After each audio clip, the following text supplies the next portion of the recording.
पटेला, हिंदी में इसे घुटने की ढकनी भी कहते हैं। पटेला डिसलोकेशन बहुत ही अनयूजुअल सी बीमारी है, लेकिन बच्चों में और ख़ास करके कोई कोई बड़ों में बहुत ही कॉमन हो जाती है, और एक बार होना शुरू हो गई तो उसकी फ्रीक्वेंसी भी बढ़ जाती है। तो आइए आज जानेंगे इस बीमारी के बारे में, और इसमें कौन से ट्रीटमेंट हम ऑफ़र कर सकते हैं, क्यों होता है, और साथ में साथ ये भी जानेंगे कि बहुत से जगह पे ये कॉमन प्रॉब्लम है जिसके लिए कोई ऑपरेशन की व कोई ट्रीटमेंट की भी ज़रूरत नहीं है।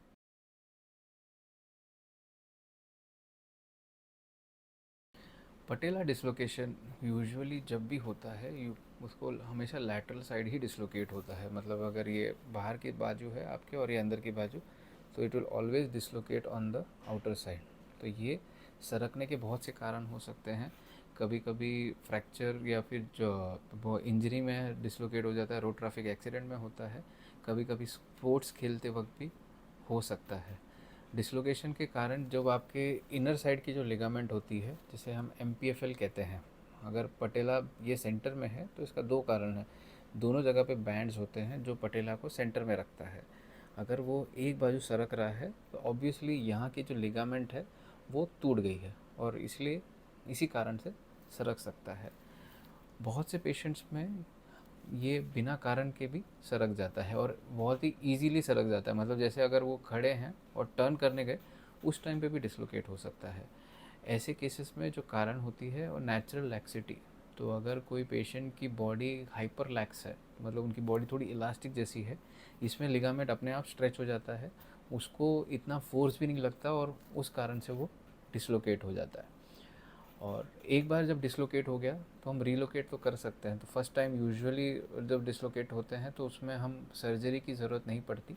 लेकिन जब बार बार डिसलोकेट हो रहा हो और इनसिग्निफिकेंट कारणों से, आप चलते चलते टर्न कर लिया और आपने डिसलोकेट कर लिया, ऐसे पेशेंट्स में बहुत ही हाई चांसेस है डिसलोकेशन के। और ऐसे पेशेंट की लाइफ भी बिगड़ जाती है, क्योंकि वो they have a very fear कि मैं चलते जाऊंगी और नीचे जाने होंगे और तब तक डिसलोकेट हो गया तो मैं क्या करूँ। और बच्चों में भी बहुत कॉमन डिसलोकेशन है। उनमें जो कारण देखा गया है बेसिकली वो है नेचुरल लैक्सिटी, जेनु वाल्गम, जिनके पैर की अलाइनमेंट पहले से बाहर की तरफ हो। तो इस केसेस में कैसा होता है कि जैसे ही अगर आपकी अलाइनमेंट पैर की सीधी नहीं है, ऐसी है, एक तरफ टर्न्ड है, तो देयर इज़ नेचुरल टेंडेंसी कि ये बोन भी इसी तरफ शिफ्ट होगा, तो उनमें भी डिसलोकेशन बहुत कॉमन होता है। एक और कारण है डिसलोकेशन का जिसमें बोन की मॉर्फोलॉजी जो बोलते हैं, तो फीमर बोन ये जो बोन है, इसमें मैन्युफैक्चरिंग या फिर बोलते हैं कि जन्म से इसकी शेप जो रहती है बराबर नहीं रहती। जैसे यहाँ पे हम देख रहे हैं ये थोड़ी नीचा है, ये भाग ऊंचा है। तो कोई कोई जगह पे ये फ्लैट कॉन्वेक्स होता है, ये तो कॉन्केव है, लेकिन कहीं पे जगह पे दिस कैन बिकम कॉन्वेक्स। जब कॉन्वेक्स होता है उसमें डिसलोकेशन के चांसेस बढ़ जाते हैं, क्योंकि वो बोन उस जगह पे बैठ ही नहीं पाता, ड्यू टू ये कॉन्वेक्स सरफेस है, ये भी कॉन्वेक्स है, तो स्टेबल नहीं रहता। तो ऐसे केसेस में वो सरक जाता है। और एक दो कारण रहते हैं, जैसे पटेला अल्टा बोलते हैं, जहाँ पे बोन आगे एंगेज ही नहीं कर पाता ट्रॉक्लिया को। लेकिन जो सर्जरी प्लानिंग होती है बहुत ही मेटिकुलस चाहिए इसके लिए। तो फर्स्ट ऑफ ऑल हमें तो अब कारण ढूंढना पड़ेगा कि आपका पटेला डिसलोकेट क्यों हुआ। अगर सपोज़ ये कोई रोड ट्रैफिक एक्सीडेंट की वजह से एक बार हुआ है, तो usually chances of recurrence is only 15 to 20%। ऐसे केसेस में हम रेस्ट और फिजियोथेरेपी से आपको पूरी तरीके से रिहैब करके ठीक कर सकते हैं, जहाँ पे फिर से दूसरी सर्जरी की आपकी ज़रूरत नहीं पड़ेगी, या फिर आपको सर्जरी करने की ही ज़रूरत ना पड़े। लेकिन अगर आप केसेस जहाँ पे पहली बार डिसलोकेट होने की वजह से नेक्स्ट एपिसोड 6 महीने के बाद फिर से डिसलोकेट हो गया, या फिर बहुत ज़्यादा सीवियर पेन है और हमने MRI किया है, वहाँ पे एक छोटा हड्डी का टुकड़ा दिख रहा है, ऑस्टियोकॉन्ड्रल फ्रैगमेंट, खास करके बच्चों में, तो उस केसेस में हमको ओपन करके उस हड्डी की फ्रैगमेंट को, ऐसा it's a sort of fracture, और हर फ्रैक्चर को अच्छे से बिठाना ज़रूरी होता है। तो इस केसेस में ऑपरेट करके हम थ्रेड से उस हड्डी को बिठाते हैं और ऑपरेट करते हैं। जहाँ पे प्रॉब्लम अलाइनमेंट की आती है, तो उस केसेस में हमें ज़रूरी है कि कारण ढूंढना कि क्यों डिसलोकेट हो रहा है। इसमें MRI, CT scan, X rays, special X rays सारे करने के बाद हम फैक्टर्स को रूल आउट करते हैं कि ये 4 कारणों से डिसलोकेट हुआ है।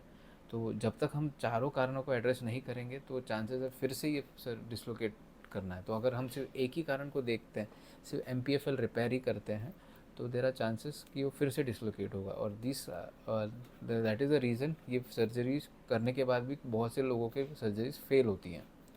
तो alignment should be the first priority. Second is trochlea, जो हमारे बोन की मॉर्फोलॉजी है, हम अगर वो कॉन्वेक्स बोन है तो उसको फिर से कॉन्केव बनाना ज़रूरी है। तो वो एक प्रोसीजर होता है ट्रॉक्लियोप्लास्टी, फिर से हम उस बोन को एक कॉन्वेक्टिव शेप देते हैं विद सर्जरी करके। और लास्ट रिसॉर्ट रहता है, हर पेशेंट को हमको MPFL रिपेयर करना पड़ता है, जहाँ पे हमें वो लिगामेंट जो टूटा है, क्योंकि अगर ये डिसलोकेट हुआ है देयर आर हाई चांसेस कि वो टूटा ही होगा, 99 क्या 100% वो टूटा है। तो हमको ऊपर से उसको रिस्ट्रेन देना पड़ता है ताकि हम फिर से उस लिगामेंट को सरकने से रोकें।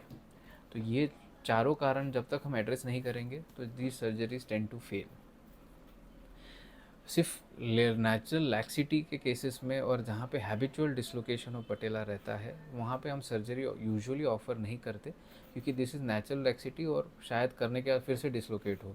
ये पेशेंट डिसलोकेट भी कर लेते हैं लेकिन रिलोकेट भी खुद से कर सकते हैं।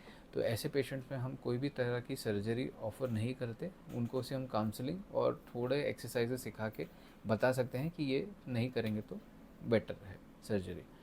हाँ, जहाँ पे अगर नेचुरल एक्सिटी नहीं है और डिसलोकेट हो रहा है तो हमको सर्जरी भी फ्रीक्वेंट डिसलोकेशन हो रहा है तो एवरी टाइम जब भी वो डिसलोकेट होगा तो कार्टिलेज वेयर आउट होता है, तो उसको रोकने के लिए सर्जरी करना ज़रूरी है। आप उसको लेकर आप रह नहीं सकते, क्योंकि एक बार अगर वो घिस चुका है तो फिर हमारे पास कोई ऑप्शन नहीं बचता, तो either to go for replacement और अदर साइड ऑफ प्रोसीजर्स इसके लिए। तो अगर आपके पास कोई भी अगर ऐसे पेशेंट्स हैं जहाँ पे या ऐसा लगता है कि हमारा ओपिनियन आपके लिए मैटर करेगा, तो please take a second opinion और आपके रिपोर्ट्स MRI रिपोर्ट्स हमारे हॉस्पिटल के नंबर पे ज़रूर व्हाट्सएप करें, will get back to you. और for teleconsultation also you can call at that number और we are open for teleconsultation also.